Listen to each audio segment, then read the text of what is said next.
I am sitting in my kitchen, just hanging out. Wanted to address some things about what's going on with that TV show that will never go away. Kind of like a bad case of herpes or some other sexually transmitted disease. Apparently, some new head on the internet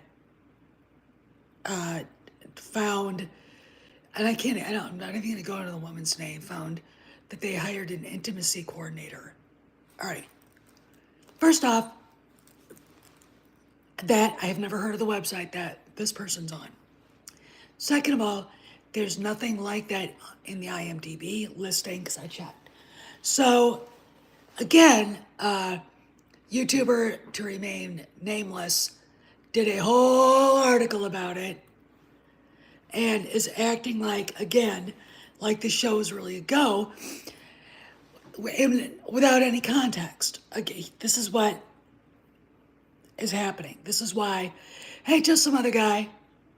Yeah, it is. All right. So yesterday we found out that Willow season 2 is not going to happen. Thanks be to the Lord Jesus Christ, King of Endless Glory. Now we wait for the Acolyte to be canceled.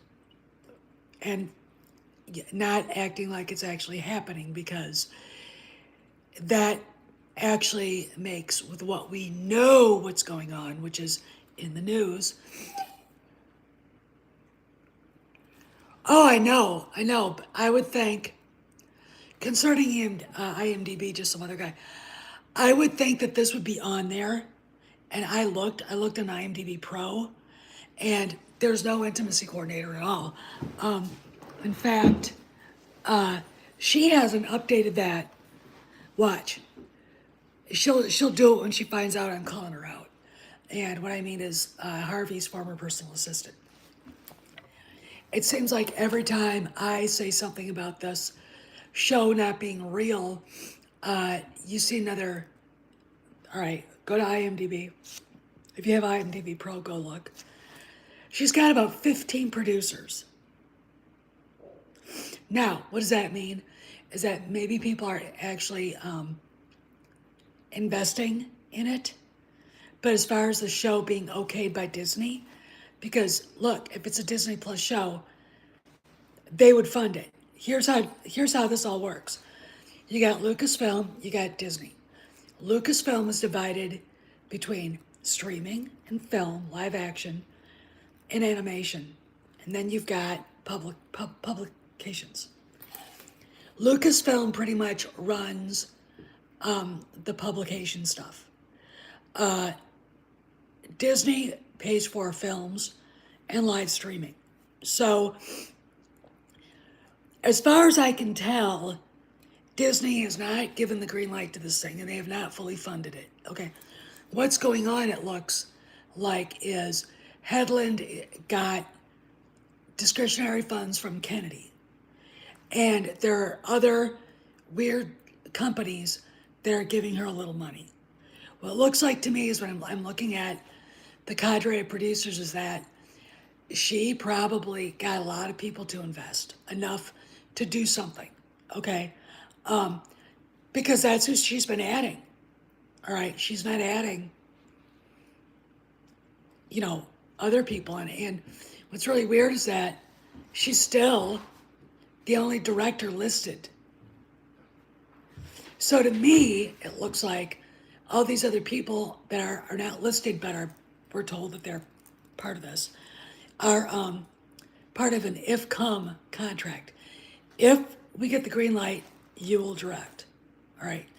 If we get the green light, you will be in it. Now, we have no pictures of Amanda Stenberg on set, except for a fake one with Lee Jung-jae. And Carrie Ann Moss, who is actually a star, has never reported to set, as far as I can tell, anywhere.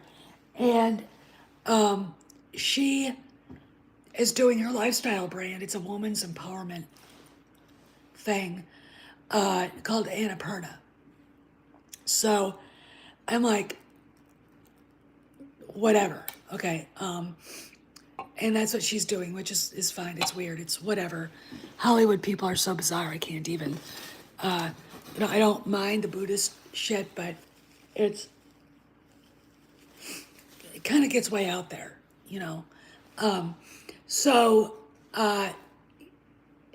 the context is we have a report, and this woman is saying,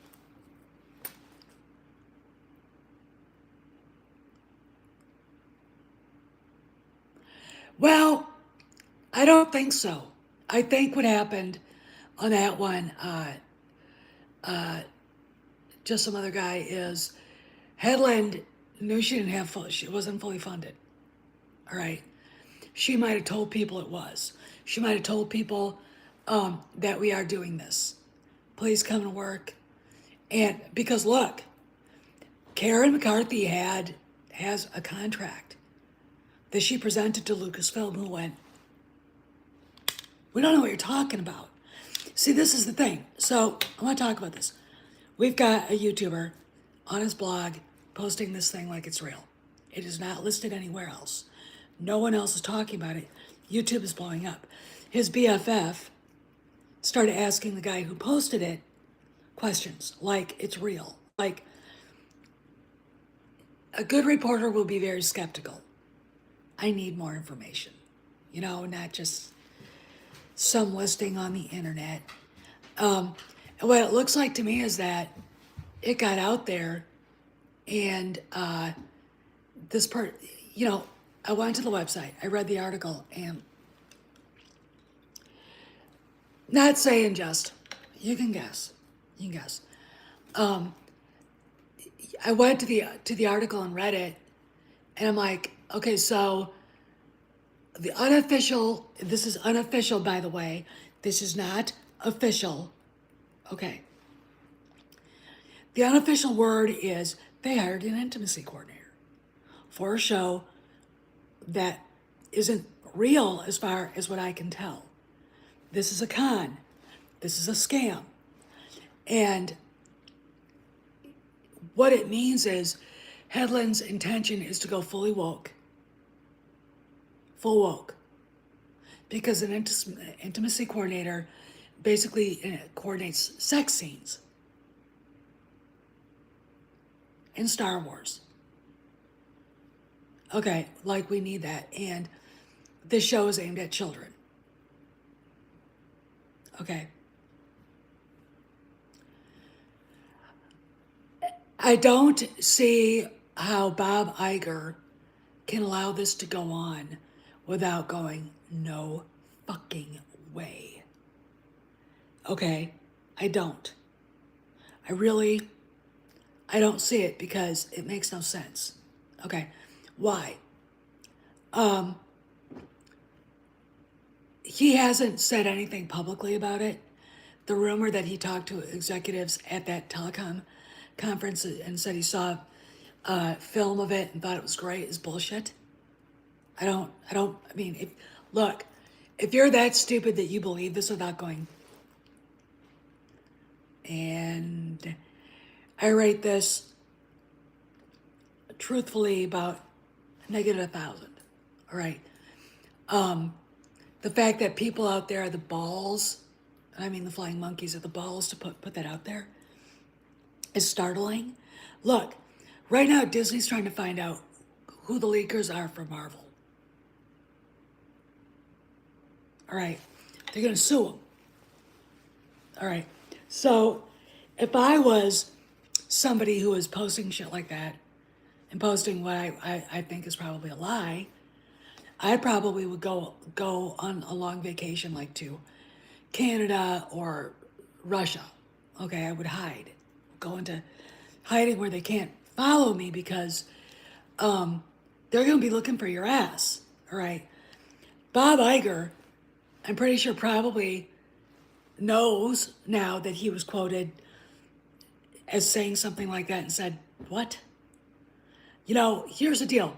When you've got the company being sued, when they're first approached by the person who's suing them, saying you owe me for this much for the work I did and the money I lost out on for doing this other show. And they're like, we don't even know what you're talking about. Bob Iger's got to be going, oh, fuck. Why? Because Disney never ordered The Acolyte. They never did. Okay. Kathy put it up there. You've got Star Wars Celebration, everything balls enough to put Disney Plus on there. But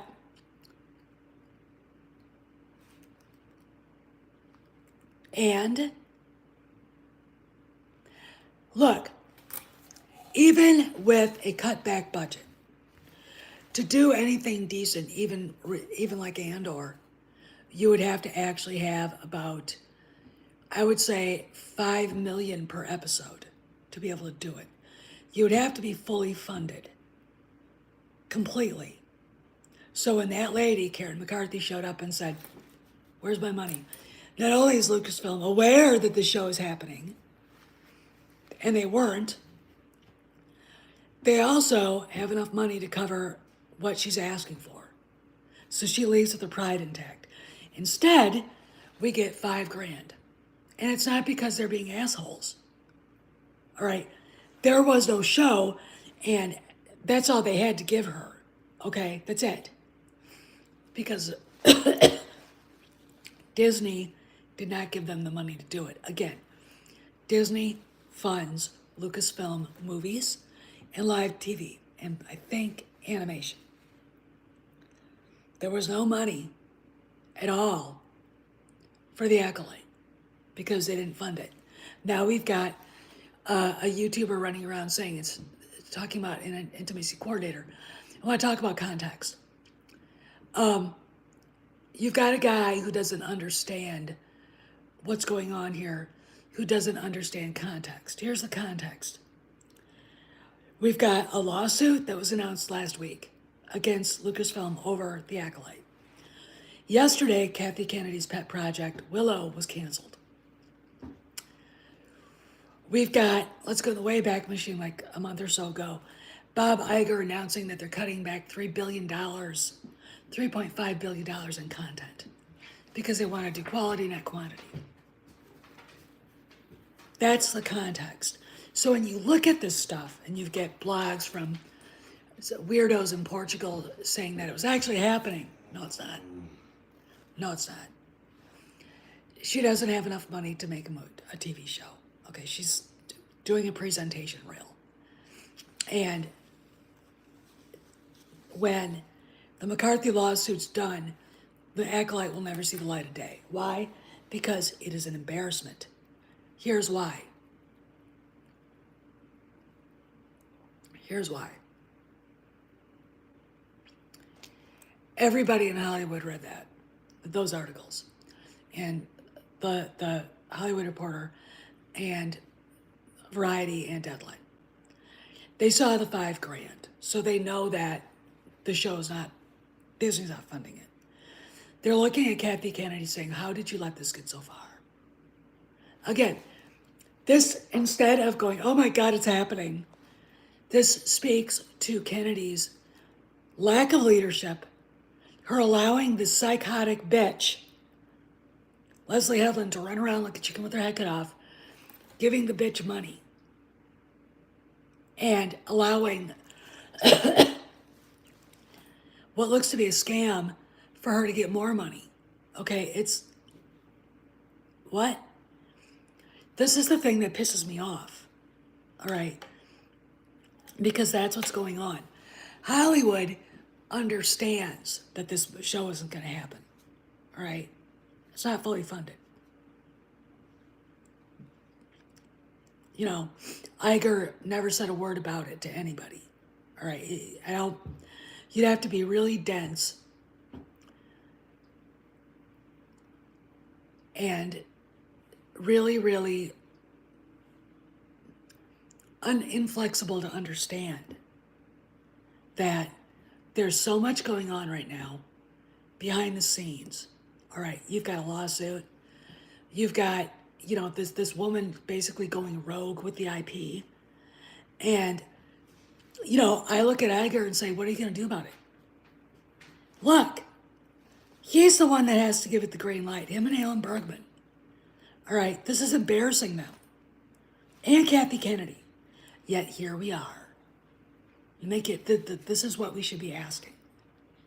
All right, instead, we get the bullshit of it's fully funded, they hired an intimacy coordinator, blah, blah, blah, from a guy who's never been right about anything. Okay? Ever. All right?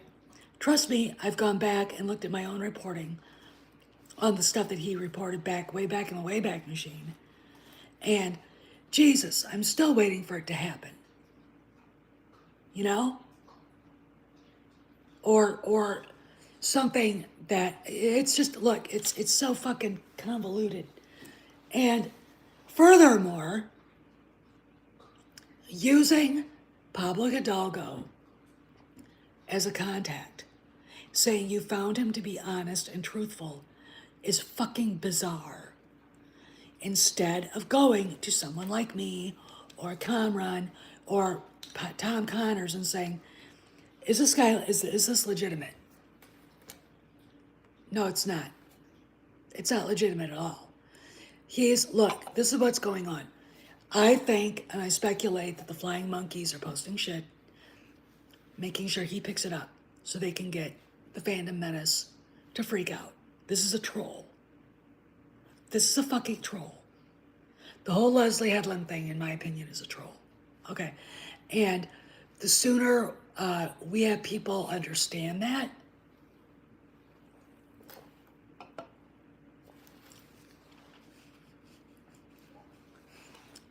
the better we all get along. And the better we can get this put into context. Because,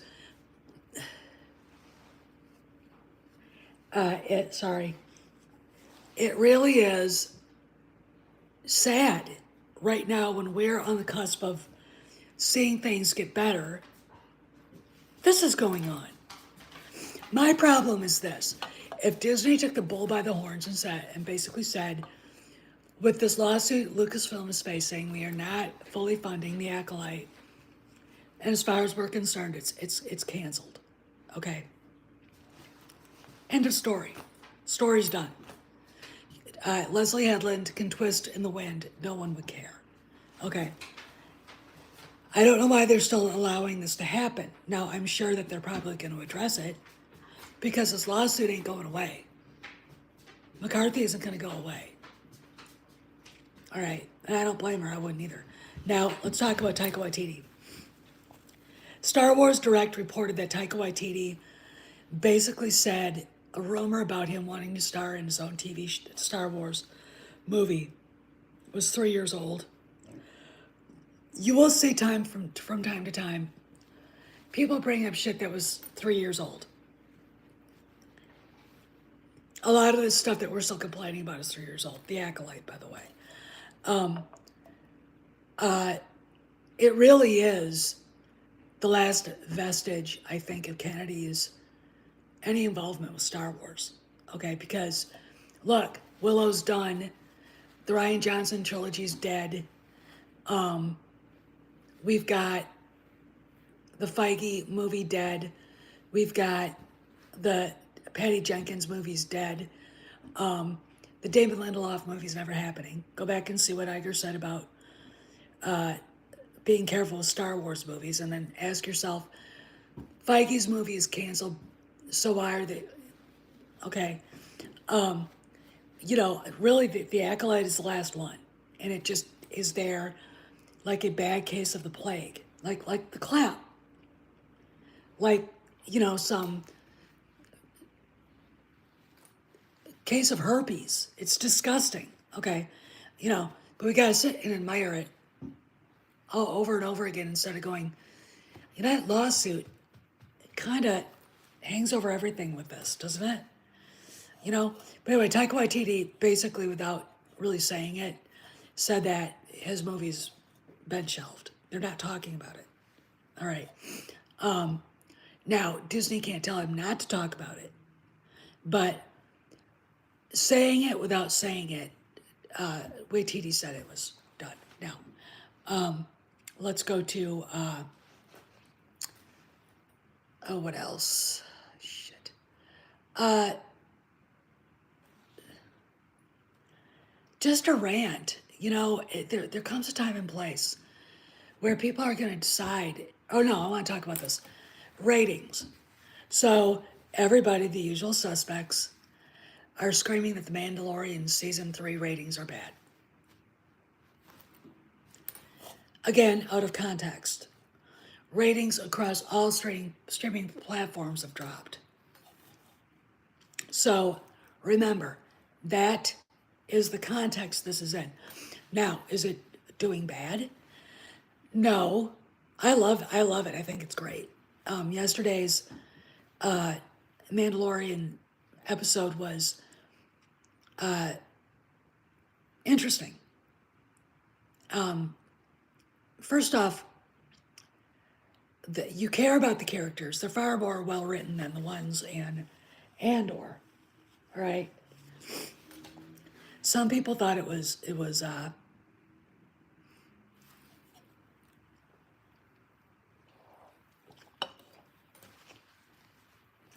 he wants his bro. Let him go. The guy wants his bro, so whatever. Go fly, be free.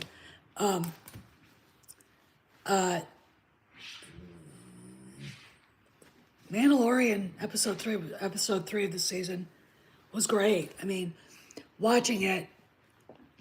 I mean, the part where Bo-Katan looks at him and goes, "Oh, it's probably on yours. On yours, it's front and center on mine." Mandalorian season 3 was when Bo-Katan looks at him and goes, "Did you see anything down there? Anything alive?" She is getting a lesson in Mando culture. She found out that the mythosaur is real, and at the end, she basically became part of Mando's Children of the Watch covert, and it's going to be interesting going forward because he might have the dark saber, but we don't know how it's going to play out at all. And then we had Dr. Penn Pershing and Elia, and you got to ask yourself, here's something to ask yourself, why did she completely erase his memory in the Mind Flare? Why? There are two things going on. Either she wanted to wipe all cloning secrets out of him because she wanted it just to go away, or go back to season 2 when Gideon says to Mando, "I've got everything I need to continue my research." So Pershing then becomes a threat because he does know what they're doing. He can tell Luke Skywalker what's going on. All right, and look, Pershing's very weak. Luke could jump into his head and find out everything he wanted to know. Okay, so I think that's probably the thing. Now, I do have a subscriber, Little Leia Stan, who's great, thinking that this actually is another indication that the sequel trilogy is dead because Pershing was the link to Snoke. I don't look at it that way. Because Elia, whatever her last name is, I can't remember. I did yesterday, now it's gone. Pardon me, I'm over 40. Was basically being an Imperial the entire time. Now, we know for a fact that Gideon escaped. Go back to the first part of the show. Din and Bo get out of the cave. They show up in their ship, and then they suddenly get chased by TIE fighters, TIE interceptors, and TIE bombers show up and blow up the castle. And there are a lot of them. It is more than just a warlord. Now, because it's a Mandalorian castle and that's where Bo is. Is it Moff Gideon getting revenge? Or did they run into Thrawn? Or did they run into both of them? All right.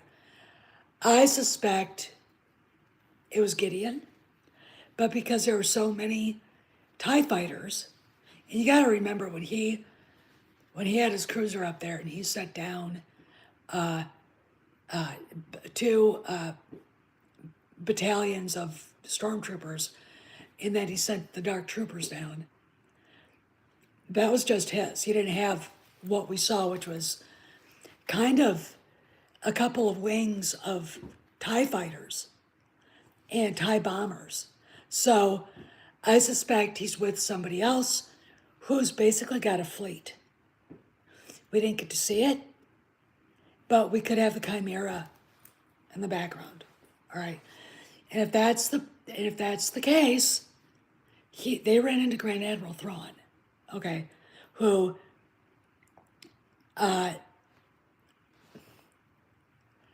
probably allowed Gideon to use his forces because look, Din Djarin and Bo have the kid now. Does he know that Din was there? No. All he knows that was where Bo-Katan was. Okay, so I suspect we're going to see the Empire get bigger. All right, now let's talk about budget. Watching it was kind of like watching scenes out of Blade Runner. When you're looking at Coruscant, how big it is, how beautiful it is, how many people are there, how many peoples, the aliens, the fact that there's a cadre of wealthy people that float from one thing to another without seemingly getting touched.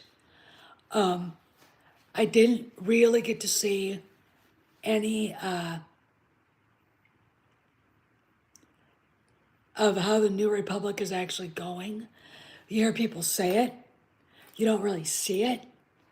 And it's very interesting going on with this, how we're seeing all this play out.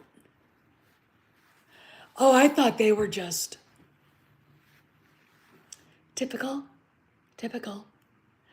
We stay out of it, typical. Or they fund it, in our case in reality, the bad guys.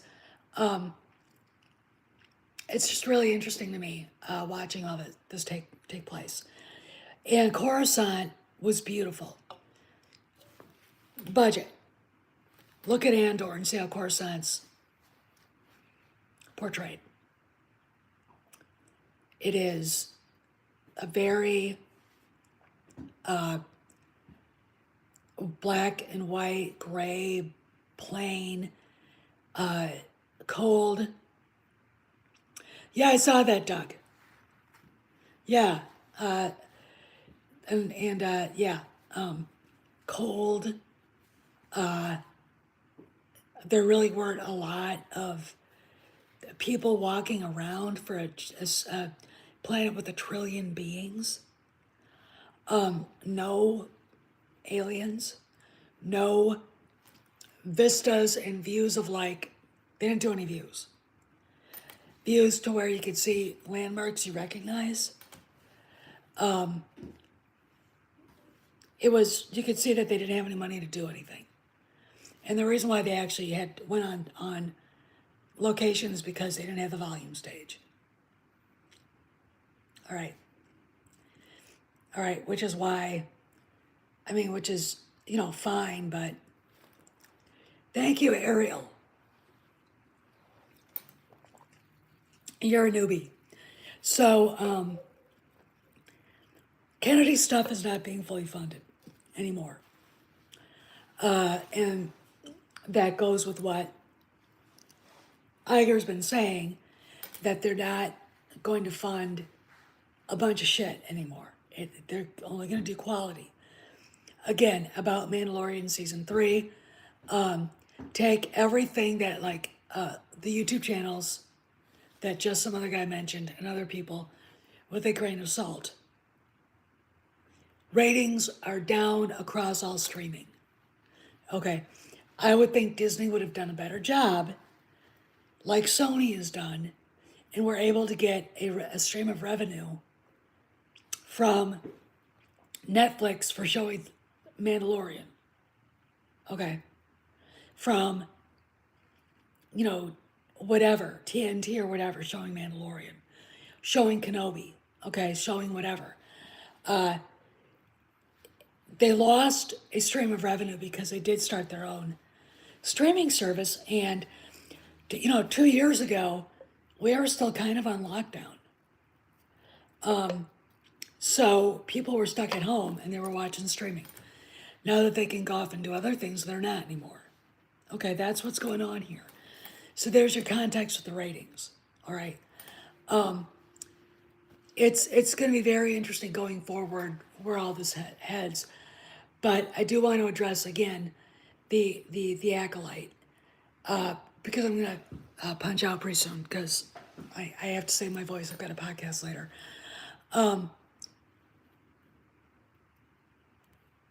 When you look at everything we know,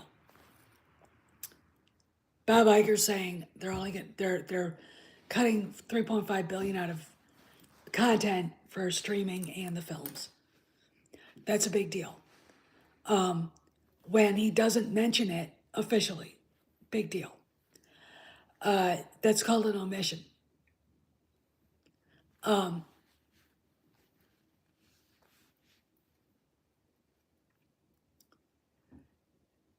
And it's very interesting to me that people are ignoring that. Here's another thing we know. A producer working on The Acolyte who was let go is suing Lucasfilm over The Acolyte.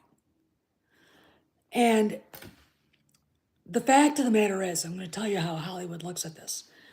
Lawsuits announced, read the article, they offered her after Lucasfilm finally realized, yeah, they did hire her for this, because they were like, there's no show. What? They went back and gave her $5,000. That tells Hollywood that there is no funding for this. All right. Now, we've got people in the fandom who actually think it's real. And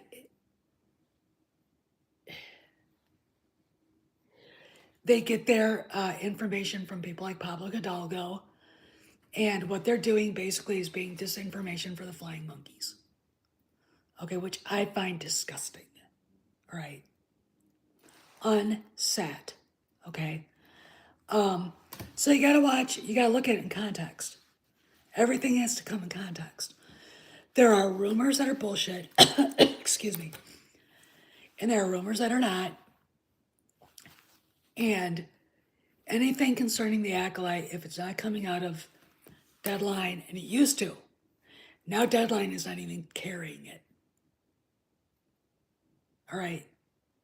Deadline is not even carrying it, which says a lot to me. Where are these coming from? Bespin Bulletin, not mainstream fan websites that deal with speculation and rumor. What are you going to believe? All right. I don't know, but I did want to rant a little bit because this is dividing the fandom more. It is not helping. And it's caused a real rift.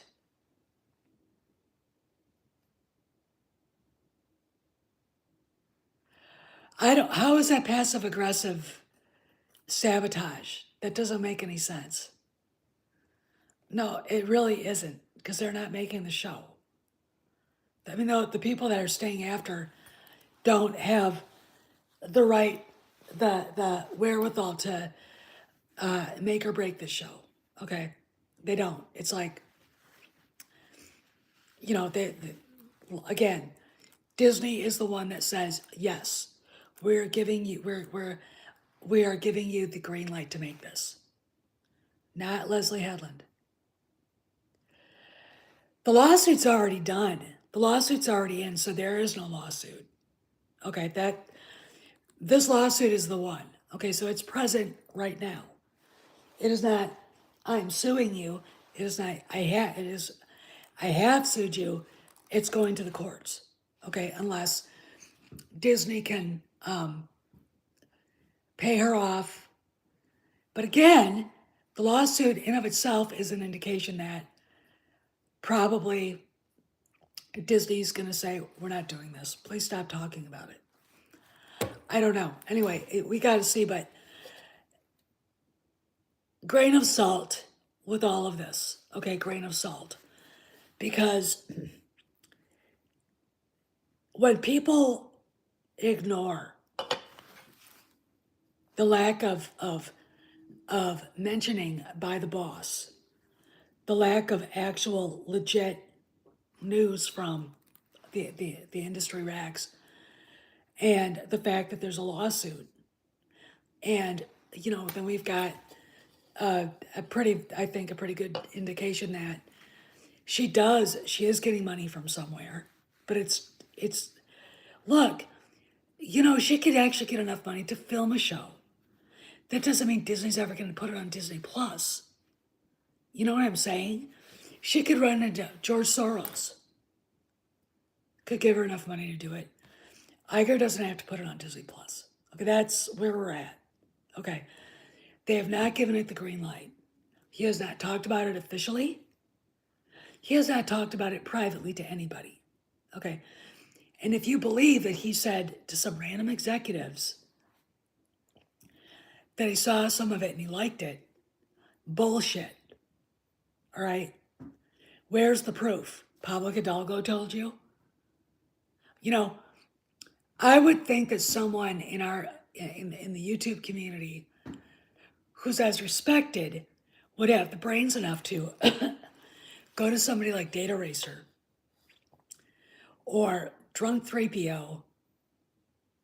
Even he's an idiot anyway, but somebody like that and say, is Pablo Hidalgo legit? And they would say no, and this is why. And then the receipts would come in and I go, okay, Pablo is talking to you, but you're full of it. Bye. That's how you do that. But the difference between an actual professional person who does news like James O'Keefe and even Andrew Breitbart is they verified everything that they were told. All right. Once they figured out what was true or not, then you got the story. You had to hold on to it. All right. You had to hold on to it till you were sure, because you have to cross all your T's and dot all your I's if you're dealing with shit like this. Because if you don't, the subject of the story is going to come after you and sue your ass into the ground. Okay. So, you can't just say, blah. All right. And investigative journalism isn't a random person on the internet finding a random blog. Anyway, I gotta go. All right, because I'm losing my voice. Talk to y'all later. See you around the galaxy. Be safe. And I'll talk to y'all later.